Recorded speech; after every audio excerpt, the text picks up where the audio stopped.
여러분 안녕하십니까? 2015년 새해가 밝았습니다. 새해 인사를 먼저 하도록 하겠습니다. 여러분 올 한 해 하나님이 주시는 은혜와 축복 속에 강건하고 평안하시기를 간절히 바랍니다. 그 새해 첫 벽두부터 먼저 하나를 좀 안내하면 양쪽에 이 프레카드가 붙었죠, 그죠?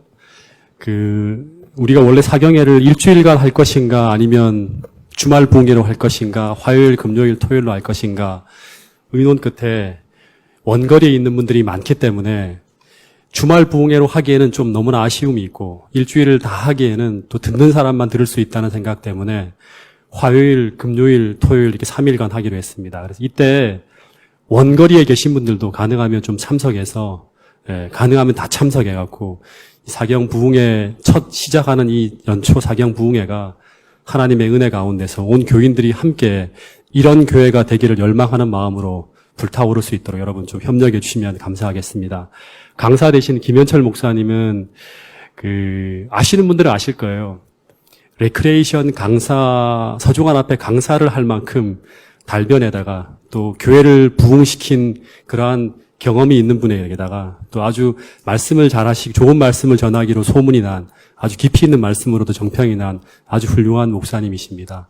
여러분 기대하시면서 사경회를 맞으시고 가능한 모든 분들이 참석해서 은혜를 경험하게 되기를 바라겠습니다.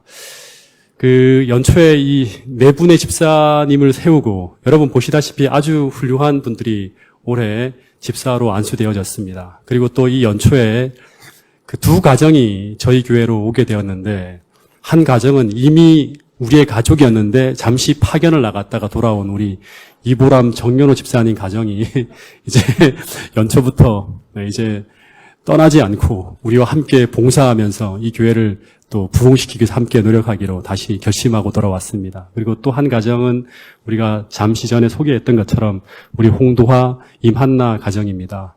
여러분 연초부터 하나님께서 이 교회가 어떠한 방향으로 가야 될지를 아시고 도와주시는 많은 표징들이 있습니다. 우리가 이런 분위기를 타고 이 흐름을 타서 이 교회가 정말 날아오를 수 있도록 여러분 함께 기도하고 협력해 주기를 간절히 바라겠습니다. 잠깐 소개해 제가 안식일 학교시에 잠깐 빠뜨렸는데 우리 서하나 자매의 동생이죠. 한동안 우리 교회 오랫동안 나왔다가 우리가 다시 이제 학교를 마치고 이제 돌아왔는데 우리 이름을 잊어버렸네. 서성찬 우리 형제입니다. 우리 잠깐 인사를 할 때 우리 뜨거운 환영의 아멘을 좀 부탁드리겠습니다.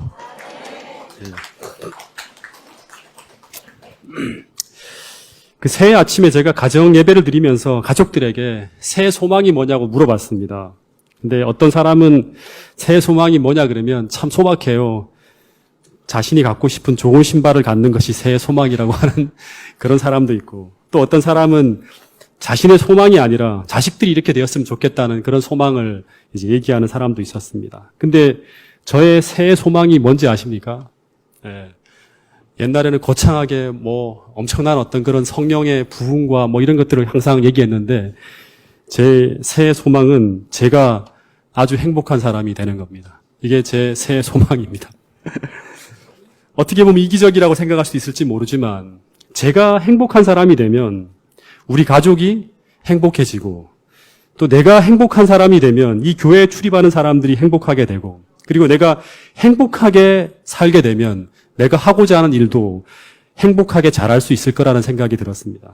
그래서 많은 사람들이 연초에 이제 생각하기를 새해 복 많이 받으십시오라는 말을 하잖아요. 그죠? 이 새해 복이라는 것은 뭐냐 그러면 축복이죠. 그 축복의 를 따지고 가보면 새해 행복하기를 바란다는 소망을 가지고 한 해를 시작합니다.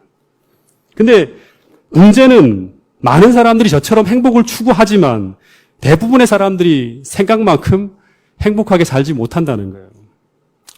솔직히 보면 행복할 게 뭐 있습니까?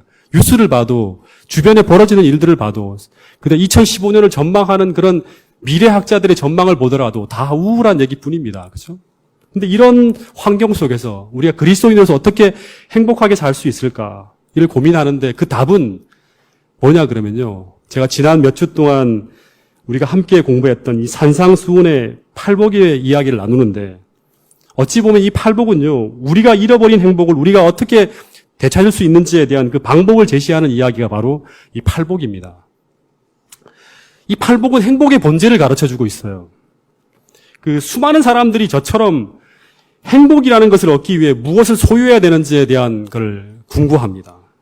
아마 당시에 예수님과 같이 축복의 산에 오른 수많은 사람들도 저처럼 말은 안 하지만 무언으로 이런 질문을 하며 예수님과 함께 산에 올랐을지 모르겠습니다. 당신이 메시아라면 지금 너무 어렵고 고통스러운데 당신이 메시아라면 약속한 대로 우리를 행복하게 해달라고. 그래서 그 잃어버린 행복을 찾기 위해서 오늘 우리가 무엇을 소유해야 되는지 가르쳐 달라고. 그리고 그것을 달라고 하면서 함께 산에 올랐을 거예요. 근데 예수님은 우리가 행복을 얻기 위해 우리가 무엇을 소유해야 되는지를 물을 때 이 팔복을 통한 예수님의 대답은 뭐냐 그러면 무엇을 소유하라고 하지 않고 이런 사람이 되라고 전혀 다른 말씀을 합니다. 이런 사람이 되라고. 다시 말해 행복은 멋진 신발을 소유하는 데서 오는 것이 아니라 행복은 내가 어떤 사람인가에 달려있다고 말하고 하는 거예요. 아시겠습니까? 다시 말해 내가 지금 내 인생에서 행복이란 열매를 맺을 수 있는 그런 인격을 지닌 나무가 되었는가 아닌가에 우리 행복이 달려있다는 거예요. 이거를 가지고 어떤 철학자들은 소유냐 존재냐 이런 말을 하죠. 그죠? 예.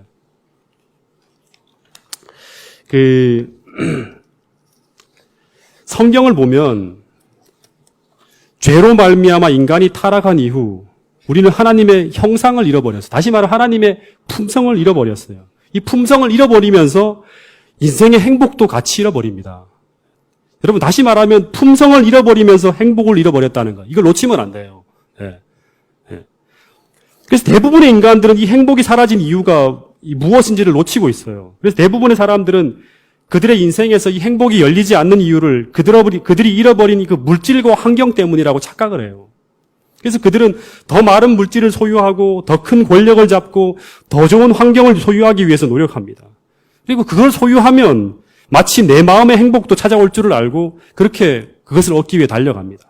근데 하나님은 우리가 행복해질 수 있는 방법에 대해서 그것이 아니라고 하는 거예요.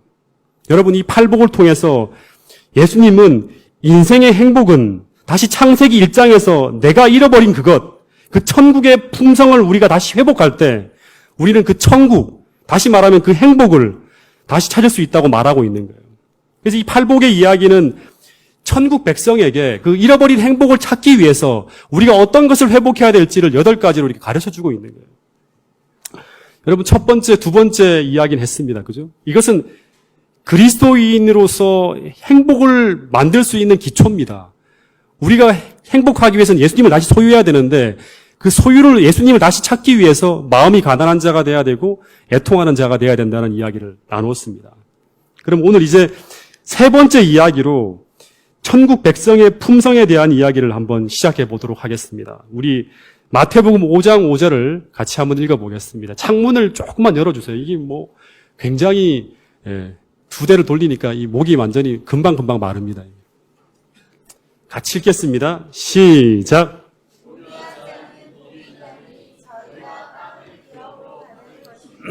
네, 여기 보면 온유한 자는 복이 있나니 세 번째 축복이에요. 온유한 자는 행복할 수가 있대요. 그러면서 하는 말이 덧붙이는 말이 뭐냐 그러면 저희가 땅을 얻을 수 있다는 얘기를 합니다. 이 땅을 차지하게 된다는 이 말이 무슨 말인지 아십니까? 네, 땅을 차지하게 된다.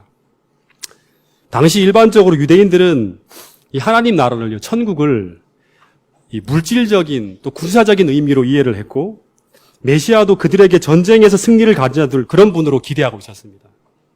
그래서 이 정복과 싸움의 관점에서 메시아를 생각했고 그리고 메시아가 나타남으로 이루어질 행복도 그런 관점에서 이해하고 있었어요. 그래서 이 메시아는 저 같은 사람이 아니라 아주 카리스마 넘치는 이 세상에서 아주 가장 강한 군대를 소유한 사람이 돼야 돼요. 그래야지만 전 세계를 평정하고 하나님 나라를 이루어줄 수 있는 그러한 어떤 영웅이 될 수 있기 때문에. 근데 예수님은 이 땅을 정복하고 차지하는 그 사람이 강한 군대를 가진 그런 거칠고 힘이 있는 사람이 아니라 이 천국 백성을 가장 온유한 사람이라고 이야기하는 거예요. 여러분 이 말은 이제 당시 시대로 돌아가면요. 어떤 의미인가 하면 세상에서 가장 강한 자는 땅을 차지하는 사람인데 정복하고 차지하는 사람인데 그 세상에서 가장 강한 자가 누구다? 바로 온유한 자라고 하는 거예요. 굉장한 역설이죠. 그죠? 처음부터 계속 역설입니다. 다른 가치관, 다른 생각을 계속하게 하는 거예요. 너희들이 행복을 잃어버린 이유는 뭔가가 엉뚱한 생각을 하고 있기 때문에 그렇다는 거예요. 그래서 이 패러다임과 초점을 바꾸는 작업을 하는 거예요. 여러분, 세상에서 가장 강한 자가 온유한 자라는 이 말에 여러분 동의하십니까? 네. 그럼 이 교회에서 가장 강한 사람은 누굴까요? 네. 네, 안 들어도 마음으로 공감이 됩니다. 여러분, 이 온유라는 말은 헬라어로 보면 이 프라비테스라는 단어를 쓰는데 이 어원을 보면요. 펄펄 뛰는 야생마가 잘 길들여진 상태를 가지고 이 그리스 사람들이 프라비테스 하면서 온유라는 말을 썼다 그럽니다. 다시 말하면 이 온유는 내 안에 아주 강한 감정이 펄펄 뛰고 있지만 이 감정의 힘을 본능에 따라 다시 말하면 본성과 육이 원하는 대로 쓰지 않고 성령의 인도하심에 차분하게 다스려질 수 있는 능력을 소유한 사람이 바로 온유한 사람이에요. 그런 품성을 온유라고 하는 거예요. 그래서 본문의 말씀은 이런 감정을 잘 다스리고 통제할 수 있는 이런 사람이 진짜로 땅을 정복하는 사람보다 더 강한 사람, 진짜 강한 사람이라고 얘기하는 거예요. 네. 여러분, 그래서 저는 어떠한 상태에서도 온유함을 잃지 않는 사람이 세상에서 가장 강한 사람이라고 생각합니다. 이게 성경적인 이야기예요. 그래서 이 심지어 잠언 16장 32절에 보면 이런 말까지 하는 거예요. 여러분, 이게 행복을 우리가 소유하기 위해서 이런 사람이 되어야 한다는 거예요. 성경적인 사람이. 자, 잠언 16장 32절 같이 읽어보겠습니다. 시작.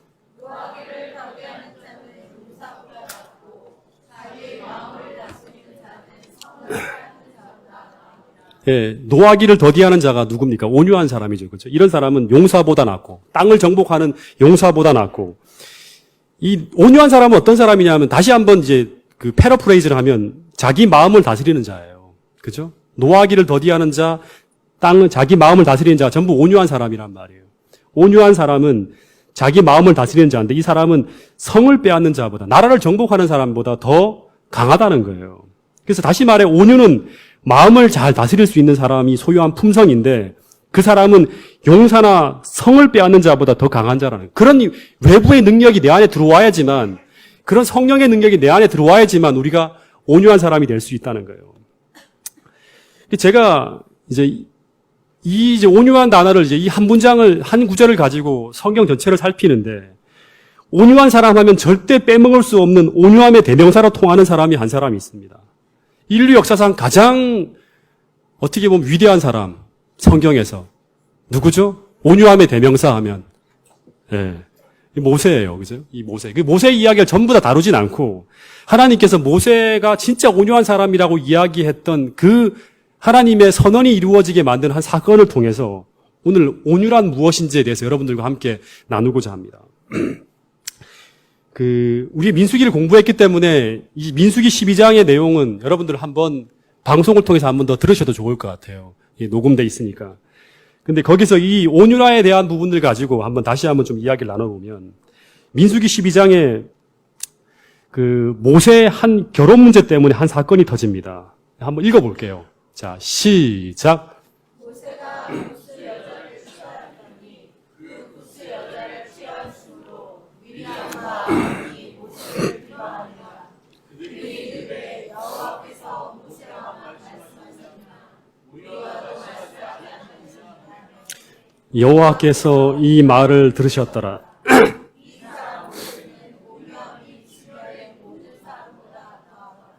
본문을 보면 이제 이 모세가 이스라엘 여자가 아닌 어느 나라 사람? 이방 여자인 이 구스 여자하고 결혼을 했다는 이야기가 나와요. 그러면서 이 미리암과 아론이 모세가 어떻게 이방인 여자와 결혼할 수 있느냐 하면서 이렇게 비방하면서 문제가 터집니다.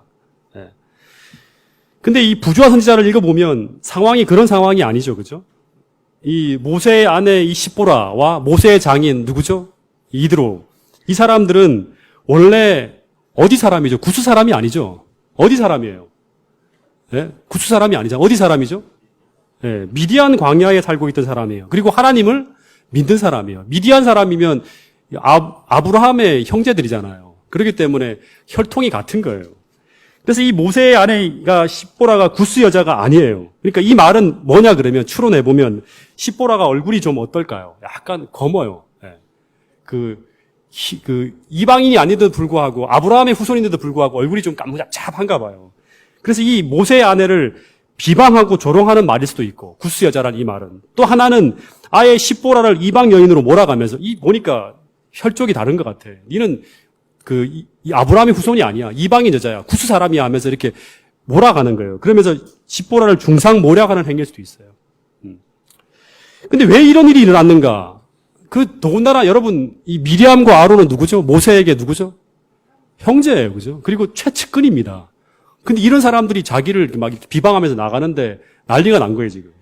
근데 왜 이런 일이 일어났는가 보면 이 모세의 아버지인 모세의 장인 이드로가 이 출애굽기 18장에 보면 모세가 너무 경무에 시달리는 걸 보고 모세에게 1000부장, 10부장, 50부장, 100부장 이런 제도를 세워서 행정 조직을 개편하라는 얘기를 해요. 근데 모세가 이 조언을 누구와 의논하지 않고, 모세와 아론과 미리암과 의논하지 않고 하나님의 뜻으로 바로 받아들여갖고 바로 행정 개편을 시도합니다. 그러면서 문제가 떵 터진 거예요. 다시 말해, 아니 항상 지금까지 같이 나에게 의논 상대는 누구예요? 모세하고 자기들하고 항상 의논했는데 갑자기 이드로라는 사람이 오면서부터 모세가 자기하고 의논하지 않고 이드로의 사람의 얘기를 듣고 그냥 바로 큰 일을 결정해버리는 거예요. 그래서 이 아론과 미리암은 자신을 무시했다는 이유로 이 모세를 원망하면서 질투하기 시작하는 거예요. 다시 말하면 이 감정이 이런 문제를 만들어낸 거예요.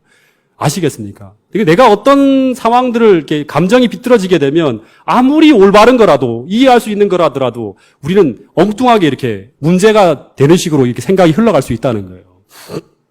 그래서 감정을 우리가 컨트롤을 잘 해야 돼요. 다시 말하면 모세와 미리암과 아론은 지금 온유함이 무너지기 시작한 거예요. 이 모세가 자신들을 무시한 것은 또 가만히 생각해 보니까 모세 때문이 아니라 누구 때문이다? 바로 이 십보라 때문이라는 거예요. 십보라 때문에 이드로가 왔고, 그래서 이 십보라가 뒤에서 다 조정하고 있다 해서 십보라를 비방하는데 그 비방의 내용이 뭐냐 그러면 이 십보라의 출신과 피부색이에요. 출신은 근거가 없는 모략이에요. 그 피부색은 이 사람의 어떤 그런 신체적인 약점을 막 공격하는 거죠. 굉장히 아마 볼 때는 모세뿐 아니라 십보라가 괴로웠을 거예요. 이 얘기를 들었을 때. 근데 우리가 여러분 잘 들으세요. 싸우고 다투더라도 넘지 말아야 할 선이 있는데, 그러니까 좀 괴로우면 그 얘기들을 자기 진실하게 얘기하면 돼. 그렇게 돌려대지 말고 이게 섭섭했다고 솔직하게 말하면 되는데 그게 아니라 엉뚱한 걸 가지고 막 하다 보면 뭐가 나오냐면 넘지 말아야 할 선을 넘게 됩니다. 더 나가지 말아야 할 부분이 있는데 그걸 넘어가게 될 때는 굉장히 문제가 심각해지는 거예요. 회복이 불능한 상태로. 이 미리암과 아론이 절대 넘지 말아야 할 선을 넘어가면서 모세를 공격하기 시작하는 거예요. 근데 그게 바로 뭐냐 그러면 모세가 이방인 여자가 아닌데 이방인 여자와 결혼했다고 하고 그 다음에 하나님이 그걸 말미암아 하나님이 금하신 이방인 여자와 결혼한 것은 뭐 위반이다? 하나님의 율법 위반이라는 거예요. 그래서 모세가 과연 하나님의 백성을 지도할 지도자로서 자격이 있는가 얘기하는 거예요. 이제 그렇게까지 나간. 다시 말하면 모세의 지위까지 흔들면서 갈 때까지 가는 거예요. 이거는. 예. 그러니까 모세의 지위가 흔들리면 뭐가 무너집니까? 완전히 이제 내려가는 거죠. 끝장나는 거예요. 그러면서 더 하는 얘기가 뭐냐 그래요. 하나님이 무슨 모세와만 교통하냐? 모세 없어도 돼. 자신들도 하나님과 교통하는 사람이라고 하면서 자신들도 모세와 같은 위치라고 하면서 나가는 거예요. 이렇게 충분히 말할 수 있는 사람들이 다 하는 거예요. 이쯤 되면 형제고 뭐고 없는 거예요. 참모고 동료고 뭐 다 끊어지는 데까지 가는 거예요. 갈 때까지 가자는 거예요. 도를 다 넘어서는 거예요. 그러니까 모세를 도발할 수 있는 모든 것들을 다 공격하는 거예요. 다시 말하면 참을 수 있는 모든 한계를 다 끊어버리는 거예요. 제가 이렇게 이 장면을 보면서 모세가 광야에서 겪은 여러 가지 어려움과 힘든 상황이 있지만 제가 볼 때 그 중에서 가장 고통스러운 경험이 제가 볼 땐 이 경험이 아니었을까 생각이 들어요. 다른 일반 백성들이 모세에게 하는 것은 다 참을 수 있어요. 왜냐 그러면 전부 철부지잖아요. 그 사람들은. 잘 모르는 사람들이기 때문에 그런 소리를 하는 거예요. 그래서 그런 소리를 들을 때 같이 위로하고 도와주고 격려해야 될 사람들이 바로 누구냐 그러면 미리암과 아론 두 사람. 이 사람은 알 만큼 아는 사람이에요. 더군다나 뭐다? 피까지 나눈 형제예요. 친형제입니다. 그런데 이들이 지금 자신을 적극적으로 도와야 할 자신의 친형과 친누나가 근거 없이 교만과 시기와 질투에 사로잡혀서 이게 참 무서운 거예요. 자신을 무고하며 헐뜯고 자신의 권위까지 짓밟고 심지어 거기에 그치지 않고 자기의 아내까지 조롱하면서 비판하고 있는 거예요. 근데 이 미리암과 아론이 힘이 없는 사람이 아니라요. 이들이 끼치는 영향력은 대단한 사람이에요. 다시 말하면 지위가 제2위, 3위예요. 제2위, 3위. 그러니까 이 비방을 계속 듣고 있다가는 모세가 큰 공경에 빠질 수가 있는 거예요. 반격하지 않으면 정치적 위기에 빠질 수 있는 거예요. 지금 이 하나의 정치적 투쟁이거든요. 권력 투쟁이거든요. 200만여야 되는 그 나라를 다스리는 가운데서. 아주 다급한 상황이에요. 근데 내가 만약에 모세였다 그러면 이런 생각이 들었을 것 같아요. 니들이 지금 이런 말할 자격이 있는가 하는 거예요. 니들이 진짜 깨끗한 사람이냐 하고 이제 물을 수 있어요. 왜냐 그러면 이들의 경력 중에 가장 치명적인 경력이 뭡니까? 이전에 무슨 짓을 했죠? 예? 금송아지 숭배에 배도할 때 그것을 동조하거나 막지 못한 사람들이 바로 누구냐 그러면 아론하고 미리암이에요. 예. 아론 같은 경우는 거기서 막 같이 막 동조해서 일까지 같이 한 사람이에요. 미리암은 뒤에 물러서 있었고. 이 모세가 이것을 다시 끄집어내서 너희들은 이미 지도자로 자격이 없는 사람이다라고 말하면서 반격하면 지금 그들은 치명적인 타격을 받을 수 있어요. 다시 끄집어내면서 니들이 과거 행적들 다시 한번 조사해보자. 그리고 자신의 아내 십보라는 호적 등본 떼가지고 와. 그래갖고 내 미디암 사람 맞다 하면서 자기 같이 있던 그 미디암에 함께 살던 증인들을 출석시키고 하면서 조목조목 반박하면서 니들이 지금 무고했고 거짓말을 치고 사기꾼이다라는 걸 아주 명명백백하게 다 드러낼 수 있습니다. 그리고 그 원인이 시기와 질투였다는 걸 끄집어내면서 아주 치사한 감정들로 사로잡힌 사람들이라는 걸 온천하에 공개를 하면 돼요. 이런 패턴을 따라가는 것이 뭐냐 그러면 보통 사람들이에요. 지금 온통 법정에서 정치권에서 언론에서 싸우는 모습이 다 이런 모습 아닙니까? 여기는 화평이라는 게 없어요. 끝까지 가는 거예요. 갈 때까지 가는 거예요. 그래서 모세는 지금 이 상황에서요. 텐트 속에 갇혀서 이 무고를 가만히 듣고만 있어서는 안 돼요.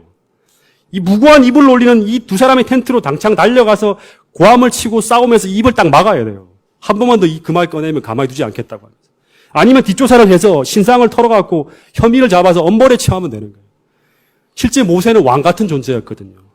그는 이들을 제압할 힘이 충분히 있었어요. 왜냐 그러면 옛날에 금송아지 사건으로 엄청난 반역이 일어날 때도 레위인들이 칼을 들고서 모세 옆으로 달려왔던 사람들이 있었어요. 근데 만약에 이렇게 모세가 이 아론과 미리암의 이런 무고에 맞받아치는 식으로 싸웠다면 일이 어떻게 흘러갔을까요? 상상을 한번 해보세요. 모세가 아마 이렇게 이 아론과 미리암을 상대했다면 아마 모세는 미리암이나 아론이나 다 똑같은 수준의 나쁜 놈이 되었을 거예요. 아시겠습니까? 다 똑같은 놈이 나쁜 놈이 다 되는 거예요. 이런 진흙탕 싸움에서는 여러분 옳고 그름의 시비가 전혀 가려질 수 없는 상황이 되어버립니다. 여러분 아무리 누가 먼저 잘못했다고 우겨도 우리가 지금 사단의 무기를 들고 싸우게 된다면 서로를 비난하고 험담하고 욕을 하고 싸우는 과정 속에서는 하나님의 정의가 드러나지 않습니다. 그러니까 우리가 정의로운 사람이고 우리가 진짜 진리의 편에 있다면 끝까지 하나님의 방법으로 맞서야 돼요. 그래야지만 뭐가 되냐 그러면 정의가 승리할 수 있는 거예요. 근데 우리가 참지 못하고 같이 사단의 무기를 들고 험담하고 싸우고 비난하고 온유함이 다 무너지는 가운데 나가면 진리가 진리로 드러나지 못해요. 정의가 바로 세워질 수가 없는 거예요. 하나님이 개입하시고 하나님이 심판해야지만 정의가 정의롭게 설 수 있는 거예요. 그래야지만 사람도 구하고 하나님도 서고 정의도 서는 거예요. 그래서 이 합평케하는 자는 이 피스메이커는 다시 말하면 온유한 자만이 그렇게 할 수 있는 거예요. 그런데 이 부조와 선지자를 보면 이 모세가 그들의 비난을 불평 없이 침묵으로 참았다 그럽니다. 여러분 이 침묵으로 참았다는 거 이것이 바로 온유예요. 온유는 언제나 오래 참는다는 말하고 같이 따라오더라고요. 제가 보니까 이제 성경의 모든 구석에도 보면 온유와 오래 참음이 항상 따라와요. 짱으로 갑니다. 온유와 오래 참음. 오래 참지 못하면 온유는 나타날 수가 없어요. 그래서 이 온유는 첫 번째는 오래 참음이라는 그 하나의 어떤 그런 키워드와 같이 옵니다. 그러니까 여기서 공세를 취하지 않고 침묵하는 것은 정치적으로 본다면 모세가 잘못을 인정하는 것처럼 보여요. 우리가 볼 때는. 그리고 모세가 상당한 궁지에 빠질 수도 있어요. 근데 모세는 형제를 비난하는 것을 포기합니다. 다시 말해서 사단의 무기를 드는 것을 포기하는 거예요. 그리고 이 모든 선과 악의 판단을 하나님께서 해주시기를 바라면서 이 모든 문제를 맡겨요. 이것이 바로 하나님을 감동시킨 온유함의 극치예요. 여기서 땅을 정복하는 자의 강력함이 나타나는 거예요. 제가 이 로마서 12장 19절에 보면 이런 말이 있죠. 내 사랑하는 자들아, 너희가 친히 무엇을 갚지 말고 원수를 갚지 말고 어떻게 알아? 하나님의 진노하심이 어떻게 알아? 맡겨라 하는 말이에요. 맡겨라. 맡기는 것과 맡기지 못하는 것. 여기서 온유한 자와 온유하지 못한 자가 만들어지는 거예요. 이 상황을 하나님께 맡길 수 있는가? 여러분, 우리가 맡기지 못하고 내가 나서면 우리는 본성에 따라서 거칠게 복수하게 됩니다. 우리의 본성 자체는 거칠어요. 맡기면 하나님께서 이렇게 간섭해 주세요. 그러면서 우리가 모든 상황 속에서 하나님께 모든 이 도발되는 상황마다 하나님께 맡기게 되면 우리는 온유한 사람의 그런 이 오래 참는 그런 품성의 특질들이 만들어지는 거예요. 우리는 근데 보통 힘이 없을 때는 맡겨요, 하나님께. 내가 어떻게 할 수 없을 때는. 근데 우리가 힘이 있고 공격할 수 있는 수단이 많으면 절대 하나님께 맡기지 않고 우리 스스로 복수하게 돼요. 그러면서 우리는 온유함을 잃어버리고 사단에게 말려 들어가는 거예요. 그러면 이제 막 이것저것 다 끄집어내죠. 여러분, 기억하시기 바랍니다. 모세는 하나님께 맡겼다. 이것이 온유의 두 번째 방법이에요. 첫 번째는 오래 참으며, 두 번째는 하나님께 맡긴다. 이것이 온유한 사람의 하나의 중요한 특징 중에 한 가지라는 사실을 여러분 잊지 않게 되기를 간절히 바라겠습니다. 스스로 해결할 방법과 스스로 상대할 수 있는 공격 무기와 반박할 수 있는 할 말들이 너무나 많지만 이 모든 것이 사단에게 이용되어져 갖고 사단의 무기로 사용될 수 있는 가능성이 너무나 많기 때문에 아무 말 없이 모든 것을 내려놓고 묵묵하게 견디는 거예요. 그러자 이제 하나님이 이 사건을 해결합니다.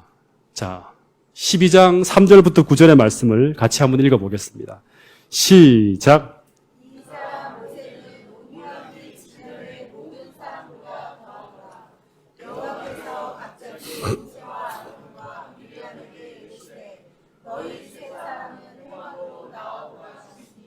그 세 사람이 나아가매 여호와께서 구름 기둥 가운데서 강림하사 장막문에 서시고 아론과 미리암을 부르시는지라.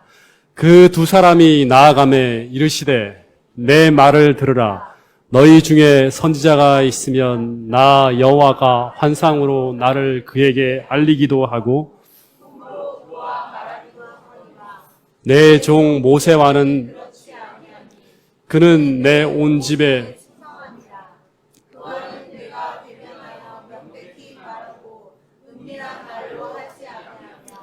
그는 또 여호와의 형상을 보거늘 너희가 어찌하여 내 종 모세 비방하기를 두려워하지 아니. 그러니까 이 하나님께서 어떻게 얘기하냐면 이 아론과 미리암은 모세와 자신들이 같은 지위에 있는 사람이라고 얘기를 하는 거예요. 근데 하나님은 모세가 너희들과 다른 특별한 지위를 가진 사람이라고 하는 거예요. 그 이유로 첫 번째 제시하는 게 뭐냐 그러면 너희는 꿈과 이상으로만 나의 뜻을 확인하는 선지자지만 모세는 선지자 중에서도 특별한 사람이다. 다시 말하면 모세는 하나님과 특별하게 이렇게 직접 이야기한다는 거예요. 그래서 이제 모세가 미리암과 아론과 다른 특별한 지위를 부여받은 이유를 설명하는데 근데 그렇게 되는 이유가 있다 그러는 거예요. 그렇게 내가 모세와 그렇게 할 수밖에 없는 이유가 있다. 그 이유를 뭐라 그러냐 그러면 정말 중요한 건데요. 이 모세는 내가 모세와 직접적으로 이야기하는 이유가 있다. 그 이유는 바로 모세는 온유함이 지면의 모든 사람보다 승하다는 거예요. 다르다는 거예요. 이게 정말 중요한 거예요. 다시 말하면 모세의 품성이에요. 모세의 품성이 너희 두 사람들과 비교할 때 비교조차 할 수 없을 만큼 탁월하다는 거예요. 너희는 이 작은 것 하나 가지고도 시기하고 질투하고 견딜 수 없어 하지만 모세는 너희들의 그 모든 무고에 대해서도 할 말이 그렇게 많지만 묵묵히 너희들을 지키기 위해서 한마디 대꾸도 하지 않고 온유하게 하나님을 바라보고 이 모든 것을 맡기고 있지 않느냐. 정말 중요한 얘기입니다. 이게. 그래서 결국 하나님 나라에서 높임을 받는 사람은 돈 많은 사람도 많이 배운 똑똑한 사람도 아닌 다시 말하면 천국 백성이에요. 천국에서 높임을 받는 사람이에요. 다시 말하면 이 교회에서 높임을 받는 사람이에요. 교회에서 높임을 받는 사람은 돈 많은 사람도 아니고 많이 배운 똑똑한 사람도 아닌 품성이 탁월한 사람이라는 거예요. 품성이 탁월한 사람. 그런데 그 품성의 탁월함을 보여주는 최고의 모습으로 하나님은 품성의 다양한 특징들이 있지만 하나님은 이 모세의 온유함을 들어서 그 품성을 설명하고 있는 거예요. 여러분, 이 모세는 형제 간의 싸움, 정말 이게 견딜 수 없는 거거든요. 측근들과의 권력 다툼 속에서 온유함으로 맞섬으로 모세는 자신의 사랑하는 사람들인 이 미리암과 아론을 잃지 않게 됩니다. 결국 돌아오죠. 그죠? 다시 말해서 그는 끝까지 온유함으로 대함으로 말미암아 그들과 다시 화평하게 되는 거예요. 정의는 드러내고 모든 질서를 바로잡으면서 이 사람들을 잃지 않는 거예요. 만약 모세가 이 상황에서 자신의 방법대로 서로 비방하고 분노하고 맞섰다면 그는 미리암과 아론의 치부를 공격하게 되고 이게 모든 사람의 본성이거든요. 그렇게 된다 그러면 형제들을 다 잃고 이스라엘은 분열되고 큰 혼란에 빠지는 거예요. 그래서 여러분 이 온유는 이것이 뒤에 나오는 이 화평케 하는 자, 다시 말하면 화평케 하는 피스메이커의 제일 기초의 어떤 품성이 바로 온유입니다. 우리 온유하지 않으면 절대 화평케 하는 자가 될 수가 없어요. 그래서 시편을 보면 이런 말씀이 있습니다. 같이 한번 읽어보겠습니다. 시작.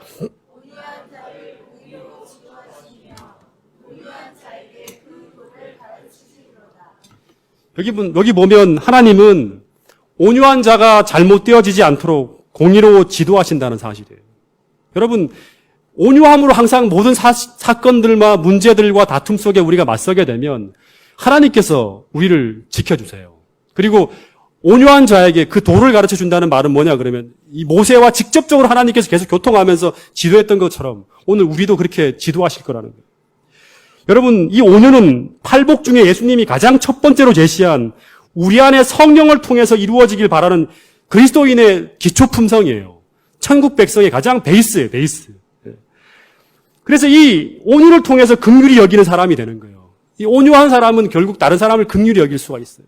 그리고 온유를 통해서 우리가 화평케 하는 자가 되는 거예요. 그래서 오늘 우리가 온유하지 못한 사람이라면 오늘 우리는 이 땅에서 행복하게 살 수가 없어요. 나만이 아니라 내가 온유하지 못한 사람이라면 언제나 내 주변은 행복을 파괴하는 다툼이 연속적으로 일어나는 고통스러운 상황이 계속 내 삶에 그치지 않는다는 것이 하나의 이야기입니다. 근데 여러분, 왜 우리가 온유하지 못하는가? 첫 번째 이유는 내가 내 감정과 내 기분과 내 마음이 다스려지지 않는가. 여전히 펄펄 뛰는 이런 야생마 같은 이런 어떤 감정에 따라서 내가 움직이는 거예요. 여러분, 이 말은 내가 내 마음에 하나님 나라가 다시 말하면 화평과 평화가 이루어지지 않고 있다는 거예요. 지난 안식일에 말씀드린 것처럼 하나님 나라는 성령 안에서 성령을 통해서 내 마음이 의와 평강과 희락이라는 천국의 열매를 경험하는 거예요. 여러분, 이게 기도할 때마다 말씀을 들을 때마다 하나님 말씀을 묵상할 때마다 우리 마음속에 이루어져야 돼요.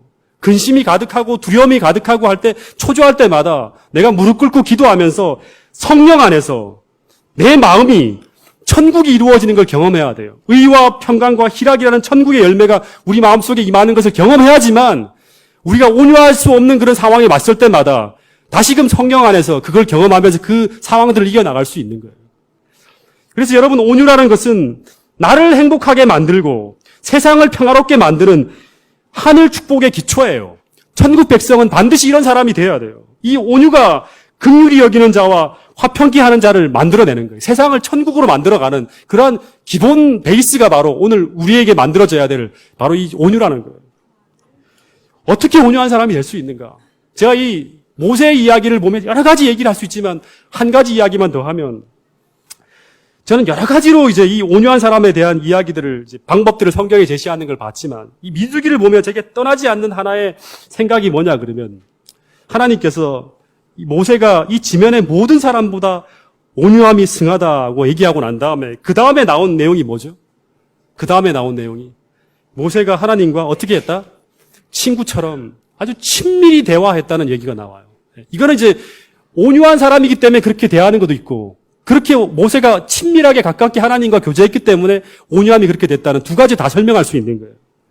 여러분, 우리가 어떤 사람과 교제하며 어떤 사람과 가까운 친구로 지내는가에 따라서 그 품성과 성격이 형성돼요. 그죠? 우리가 하나님과 자주 얘기하며 하나님과 더 친밀한 사이가 되면 우리도 모세처럼 어느 순간 그분을 내 친구로 모시며 친밀하게 교제할 수 있다면 우리도 모세처럼 그렇게 변해갈 수 있다는 거예요. 여러분, 그리고 또 두 번째는 이 온유라는 건 성령의 열매예요. 다시 말해서 성령 안에서만이 이루어지는 열매라는 거예요. 이 펄펄 뛰는 이 감정과 이런 분노한 감정들을 다스릴 수 있는 것은 전능하신 하나님의 창조력이, 그 전능한 능력이 우리 마음속에 역사해야지만 가능한 거예요. 그래서 오늘 우리가 어떤 영에 이끌려서 어떤 감정에 따라 살아가고 있는가 하는 것이 내 품성을 꼴지워짓게 된다는 거예요.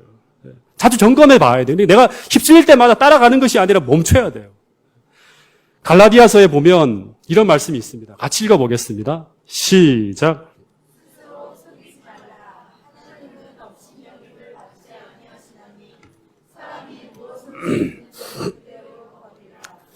자기 육체를 위하여 심는 자는 육체로부터 썩어질 것을 거두고 성령을 위하여 심는 자는 성령으로부터 영생을 거두리라. 그러니까 무엇으로 심든지 그대로 거두게 된다. 오늘 내가 어떤 생각, 어떤 영을 따라가는가. 이 천국의 품성이 꼴지어지기 위해서는 성령이 주시는 그러한 생각들을 따라가야 돼요. 그리고 그 성령이 주시는 그 기름 부음을 계속 받아야지만 내 마음이 성령이 원하는 그런 열매를 거둘 수 있다는 거예요. 성령으로부터 영생을 거둔다는 이 말은 성령으로부터 천국의 품성을 거둔다는 거예요. 온유를 거둔다는 겁니다. 여러분, 하나님은 만홀히 여김을 받을 수 없는 분이라는 거예요. 누구든지 어떻게 심든지 그대로 나중에 거둔다는 거예요. 여러분, 정말 2015년 한 해 행복하게 살고 싶습니까? 그렇다면 이 온유함을 성령의 임재를 통해서 여러분의 품성으로 받게 되기를 간절히 바랍니다. 이 모세를 하나님이 선택할 때 처음에 40에 불렀잖아요. 근데 우리가 보기에는 다 갖추었지만 뭐 학문, 지도력 모든 게 다 갖추어진 사람이에요. 근데 모세가 하나 부족한 게 뭐였을까요? 뭐 여러 가지 설명할 수 있지만 뭐 자아니 이런 그 추상적인 단어로 우리가 설명할 수 있지만 이 분노한 감정을 다스리지 못했어요. 모세. 그래서 자기 힘으로 사람을 때려 죽였잖아요. 그죠? 그래서 이 분노한 감정을 다스리지 못하면 어쩌면 이 온유한 품성 한 가지를 갖지 못했을 때 하나님은 이 한 가지를 위해서 미디안 광야에서 40년을 준비시키는 걸 볼 수 있습니다. 40년 후에 이 모세가 온유한 사람으로 변화되어졌을 때 하나님은 모세에게 위대한 과업을 맡기는 거예요. 그러니까 이 온유함이라는 게 굉장히 중요한 거예요. 특별히 복음을 전하는 그리스도인들에게 하나님의 사업을 펼치는 사람들에게 이 온유한 모습은 절대적으로 필요합니다. 여러분 만약 모세가 온유함이 없이 바로 이스라엘 백성들을 끌고 나갔다면 광야로 나갔다면 어떤 일이 되버렸을까요? 모세는 어떻게 보면 자기 백성들을 다 죽였을 거예요. 다 칼을 뽑아갖고 다 죽여. 좀 불평한 사람 다 죽여. 못 참겠다. 막 이렇게 했을 거예요. 다시 말하면 이 모세가 하나님의 백성들과 싸우다가 스스로 지리멸렬하는 그런 일이 벌어졌을지 모르겠습니다. 제가 대학 다닐 때 이걸 한번 제가 좀 예화를 든 적이 있는데 학교의 종교 서클인 CBA라는 서클에서 이렇게 열심히 선교하는 형을 알고 지내게 되었어요. 근데 이 형이 얼마나 착하고 좋은 분인지 이 서클에 들어가는 친구들이 굉장히 많았어요. 이 형님을 보면서 다 들어가는 거예요. 너무 온유하고 친절하고 착하기 때문에. 근데 이 형이 침례교회를 다니는 형인데 제가 안식일 교회를 다닌다는 걸 알고 이 형이 이제 저를 이렇게 이제 점점 더 친하게 가까이 지내게 되는 거예요. 그래서 제가 생각했어요. 언젠가는 이 형님이 나를 전도하려고 덤벼들겠다 생각을 했어요. 그래서 이 형이 나를 전도하는 순간을 대비해 나도 준비해야겠다 생각을 하면서 이제 여러 가지를 준비하기 시작했어요. 같은 독서실에 있었습니다. 독서실에서 이렇게 고시원 비슷한데 독서실에서 이렇게 생활하고 있었는데 어느 날 저녁에 독서실에서 함께 지내던 형들하고 저녁 9시만 되면 이제 그 신라면을 끓여갖고 이제 같이 먹으면서 출출한 배를 나누면 이 달래면서 같이 이야기를 하면 한 10명이 모여요. 그 휴게실에. 근데 이 형이 이제 드디어 저에게 이제 물으려고 이제 폼을 잡고 있는 거예요. 저도 이 형을 너무나 좋아했기 때문에 난 반드시 이 형을 안식일 교회로 인도하겠다는 이런 서로의 마음을 가지고 이제 서로 이제 딱 맞서는 자리가 딱 됐어요. 저한테 묻던 거예요. 재훈아, 너 안식일 교회 언제부터 다녔냐 하고 묻는 거예요. 그래서 이 날이 오기를 얼마나 기다렸는가 생각을 하면서 드디어 이제 토론을 대비해서 준비해 이제 주머니에서 뭐 하나를 딱 꺼냈어요. 아직 그때만 하더라도 침례 받은 지 1년밖에 안 되기 때문에 다 이렇게 꺼내면서 보면서 해야 돼요. 딱 앞에 딱 펼쳐놓고 난 다음에 이제 이 공격 무기를 가지고 한마디 한마디 질문할 때마다 그 형이 입이 다물어질 때까지 공격을 했어요. 분명한 이야기를 2번 다시 말 못할 때까지 쏙 들어갈 때까지 계속 쏘아붙이는 거예요. 그래서 나중에 토론이 진행되는 옆에 처음에는 여러 방이 건들다가 나중에는 이 형과 저 단둘이 이제 막 토론이 진행이 되는 거예요. 그래서 어떻게든 이 형들을 꺾어야지만 주변에 보고 있는 다른 형들과 친구들을 전도할 수 있다는 생각에 막 점점 언성이 높아갖고 나중에 완전히 투사가 돼갖고 완전히 뭐 소리를 높이면서 막 소리를 지르고 논쟁을 시작했어요. 근데 이상한 거는요. 그 휴게실에서 저희들의 토론을 지켜보는 학생 중에 제 이야기에 고개를 끄덕여 주는 사람이 하나도 없는 거예요. 근데 이상하게도 몇 마디는 안 하지만 이 형이 아주 온유하고 여유 있게 그 모든 이야기를 받아주면서 재훈아 그렇게 생각하니? 뭐 이렇게 말해요. 저는 형 그게 아닙니다 하는데 형 재훈아 너 그렇게 생각하니? 이렇게 나가요. 근데 온유하고 여유 있게 그 모든 이야기를 받아주면서 잠깐 하는 그 형의 이야기만 사람들이 고개를 끄덕끄덕거리는 거예요. 시간이 지나가면서 계속 이상하게 나는 지고 있다는 생각이 드는 거예요. 논쟁이 다 끝난 후에 형이 그럼 됐다. 네 말이 맞다 하고 물러섰어요. 내가 이겼잖아요 말로. 근데 이상하게 완전히 그 형에게 완패했다는 생각을 지울 수가 없는 거예요. 그래서 드는 생각이 뭐냐 그러면 내가 왜 그렇게 강조하는 부분이 분명히 옳은 진리였는데 왜 사람들은 제 이야기엔 반응을 안 하고 저 잘못된 이야기에만 계속 고개를 끄덕여 주는 것일까? 이해가 안 되었어요. 근데 그 이유는 분명해요. 제게는 온유함이 없었기 때문인 거예요. 여러분 온유함이 없다는 것은 성령께서 함께 계시지 않는다는 증거예요. 그래서 우리가 메시지보다 더 중요한 게 뭐냐 그러면 메신저예요. 그 사람이 어떤 인격을 담아서 어떤 인격을 갖춘 사람이 그 인격 속에 담아서 그 진리를 전하는가 하는 건 더 중요한 거예요. 왜냐하면 온유함은 성령이 함께 하시는, 다시 말하면 하나님이 그 안에 계시다는 증거예요. 다시 말하면 진리가 그 인격 안에 거하고 있다는 그 진리의 증거가 바로 온유함이에요. 그래서 여러분 베드로는 진리를 증거할 때는 반드시 이 온유함을 가지고 하라고 설명하고 있어요. 자, 베드로전서 3장 15절 같이 읽어보겠습니다. 시작.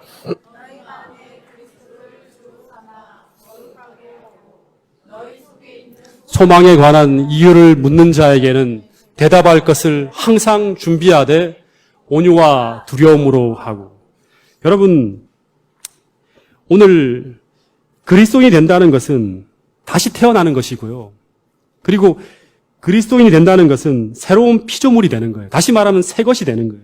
여러분 이것은 말로만이 아니라 실제로 새로운 사람으로 변화되어졌다는 걸 의미해요. 논리로만 변화되는 게 아니라 실제로 온유하지 못한 사람이 온유함이 되고 그 다음에 화평케 하지 못하는 사람이 내가 가는 곳마다 화평하게 하는 피스메이커가 되는 이 일을 이루어가는 이런 어떤 삶의 변화가 이루어져야지 새 것이 되었다고 증거할 수 있는 거예요. 그래야지 우리가 진짜 행복한 사람이 될 수 있는 거예요. 말로만 천국 백성이 아니라 진짜 천국을 경험하는 사람이 될 수 있는 거예요. 여러분 세상에서 가장 온유한 사람은 실제로는 모세가 아니라 누굽니까? 예수님이죠. 그죠? 예수님이 이 온유 하나로 어떻게 본다면 세상을 정복했어요. 그죠? 세상에 가장 강한 사람들을 꺾어내고 결국에는 온 우주와 지구를 정복하는 가장 큰 힘을 소유한 사람이 되었어요. 여러분 오늘 우리가 세상을 변화시키고 또 세상을 그리스도의 복음으로 전할 수 있는 사람이 되기 위해서는 이 능력이 필요한 거예요. 다시 말하면 내 마음을 다스릴 수 있는 능력이 필요한 거예요. 여러분 오늘 성령을 의지해 살아가는 여러분에게 이 품성의 열매가, 이 온유의 품성의 열매가 풍성히 맺혀지게 되기를 간절히 바라겠습니다. 그래서 여러분 정말 행복한 사람이 되고 그리고 그 평화와 행복을 여러분이 가는 곳마다 만들어내는 진정한 그리스도인 피스메이커로 나타나면서 하나님의 아들이라 일컬음을 받는 여러분과 저가 될 수 있기를 간절히 바라면서 오늘 말씀을 줄이도록 하겠습니다. 하늘 아버지 2015년 이 새해 첫 안식일에 우리가 어떤 사람이 되어야 되는지 천국 백성의 가장 기초가 되는 그 품성에 대해서 우리가 말씀을 통해서 듣게 됩니다. 주님, 오늘 우리가 온유하지 못한 그러한 모습을 가지고 있습니다. 작은 도발을 받을 때마다 분노하고 화를 내고 우리의 마음의 평화를 깨는 그러한 모든 모습들이 나타나고 있음을 볼 때 우리가 올 한 해 행복한 사람이 되기 위해서 이 온유의 품성이 너무나 필요하다는 것을 다시 한번 느끼게 됩니다. 주의 성령께서 우리 마음속에 함께하여 주시고 우리가 성령을 사모하며 따라가는 그러한 사람이 되어서 성령이 주는 그 기름 부음과 성령이 주는 그 자양분을 우리의 마음이 날마다 받음으로 말미암아 진정 온유한 사람, 모세와 같은 그러한 천국의 백성이 꼭 될 수 있도록 도와주시옵고 그 품성의 기초 위에 세상에 화평케 하는 자, 세상에 모든 분열되어지고 갈등이 벌어지고 고통당하는 그러한 사람들에게 이 천국의 평화를 증거할 수 있는 진정한 참된 그리스도인이 다 될 수 있도록 동작중앙교회 모든 교인들을 축복해 주시옵기를 예수님 이름으로 기도드렸습니다. 아멘.